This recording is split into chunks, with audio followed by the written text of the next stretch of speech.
Take a seat. Okay, so in your hurt case here, right? Sorry, rotate to the right. So left, that's the one, right? Okay. So I find my guy to the left, right? Alright, and here's some blue ones, okay?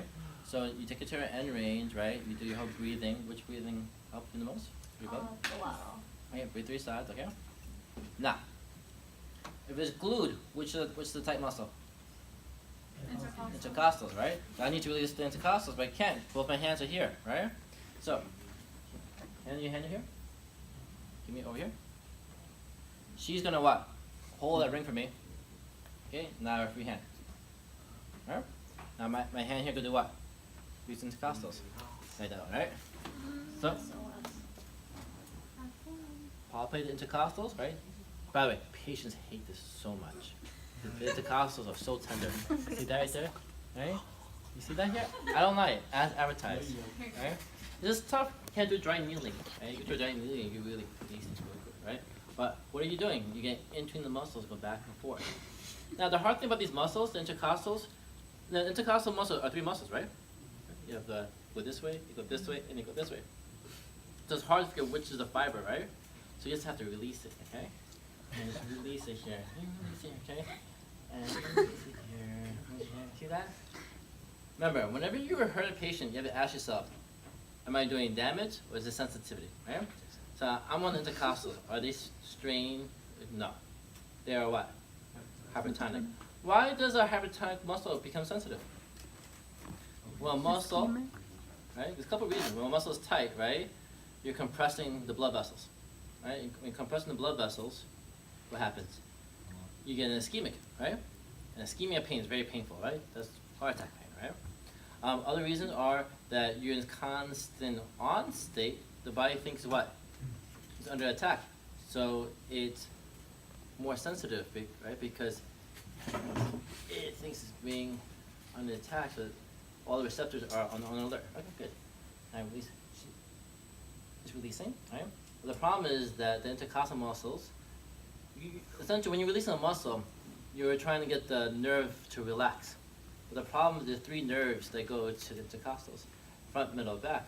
So you have to, the side ones, the middle ones are good, and I have to work the back ones over here. See that one? Those are not, friend. And these need some TLC. TLC. And usually when I treat, I have the mirror in front of me, so I can see the facial reactions. I'm sweaty. Right? I know, thank you. You're making me hot here now. I'm sweaty. Right, good. Relax, okay? I only did a little bit. She needs a lot of TLC. But relax. Okay. Right? Look at that. There you go. Right? Look at how easy that rotation is. Okay?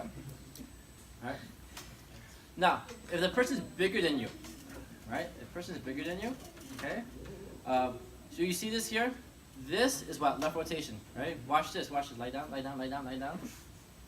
When somebody's lying in the back and their feet goes that way, that's also left rotation, right? So then she still could do what? Pull that rib for me, and then what? I have everything exposed to do my intercostal releases. External oblique. Yep. It's still okay to do something smaller? Huh? Like easier to attack that. No, if somebody's larger. Oh, smaller? Oh, yeah, you can. What are you trying to do? Yeah, of course, do whatever you want. No, it is. I hate positional changes. I like to retest right away, right? And up, down, drives me crazy, right? Come on, guys, I treat Manhattan, right? All the time, right? You guys from the sticks, right? You guys, oh, take your time, I'm going into the farm, right? Is that how you guys talk? No? Okay. Yes, Dr. E, different perception, right? By the way, her intercostals are tight like crazy, so I'm releasing it as I'm talking. Okay? So anyways, you could do it in supine too, right? It's the same principles. Patients need to learn about this. Why? They need to figure out when they're in dysfunction so they could fix themselves as well, right? So I make that a part of the treatment as much as possible. Okay? Okay, good. Sit on up. Yep. So when she's holding her own rib, is she rotating it or is she just holding it? Just holding it. Just holding in place, right? Yeah, you're right. It's too hard to do the whole posterior rotation, right? Because remember, if you stop the translation, you're stopping the rotation. Okay? And then rotate this way. Okay, so good. So now, how do we keep it there, right? So first things first, there's 3 phases, right? It's on your notes here. For those who don't believe me, on the